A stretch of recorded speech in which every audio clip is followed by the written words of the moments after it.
Greetings, I'm Reverend Dr. John E. Jackson Sr., and I'm the senior pastor of the Trinity United Church of Christ in the great city of Gary, Indiana, where we are not just another church, but we are a culturally conscious, Christ-centered church that's committed to the community. We are unashamedly Black and unapologetically Christian. It's Wednesday. I want to offer what I call Hump Day homily or some midweek motivation for you. I like working out. I like exercising. I like lifting weights, strengthens tissues and tendons and improves bone density. Lifting those weights promotes fat-free body mass, increases how I feel about myself, that physical attractiveness, the endorphins. And you just feel good when you work out. Cardio, it actually expands the brain, I found out. It helps me sleep better. Increases my metabolism, burns excess calories. That cardio oxygenates the cell and increases stamina and endurance. I like working out. But I struggle with losing weight so that I can have total health. There's a vision I have for my body, a vision of wholeness, y'all. Body, mind, and spirit in sync, and not only looking good, feeling good, and operating to optimum capacity. I have a vision for my body. And I was sharing with some weight training friends that the struggle about losing weight and things like that and keeping the weight down. And they shared with me that the exercising is not enough. Exercising alone will not lose the weight and keep the weight off. And it will not promote total body health. You have to watch what you eat, John. You have to look at labels and look at ingredients to make sure what you're putting in your body will build up the body and not tear the body down. You got to eat more green leafy vegetables, more fresh fruits and vegetables. You got to eat more naturally. You got to drink the appropriate amounts of water every day. These things go along with the exercise, because one without the other is defeating the purpose. It's half doing a job. Gotta do both, because you have a vision for your body to operate at optimum capacity. I'm not just saying that so that you will begin to think about and hopefully engage in a more consistent regimen of health, because you have a vision for your body, for your life. I'm saying that because we're in an election season. And it's not just a presidential election. There are Senate races and all kind of other races that we need to be aware of. I'm saying that because I am not the person that says, just go vote, vote, vote, vote. Just cast that vote. Just cast that vote. It's more than just casting the vote. In other words, casting the vote only is like eating properly, but not exercising.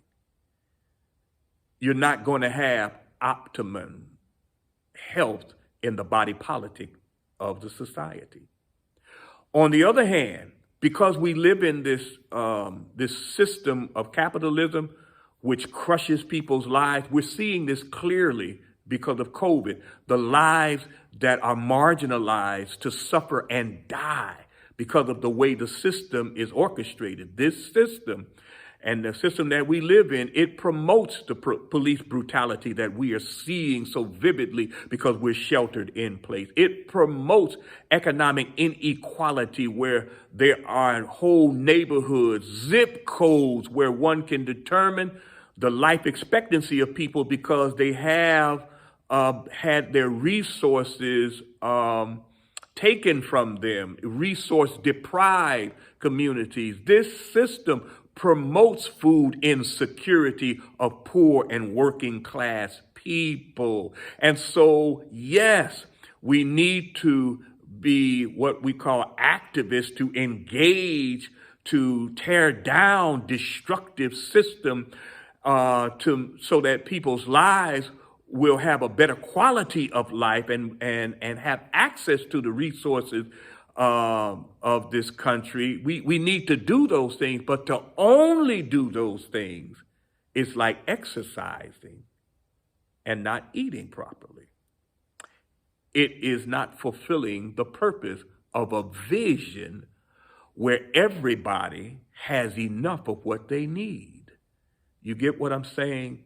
We've got to do both. We got to vote and we got to be engaged in changing the system and holding people accountable that are elected officials and helping to change, as Martin King said, the values of this nation.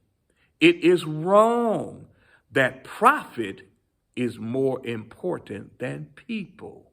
We see this all over. So we have to engage and vote.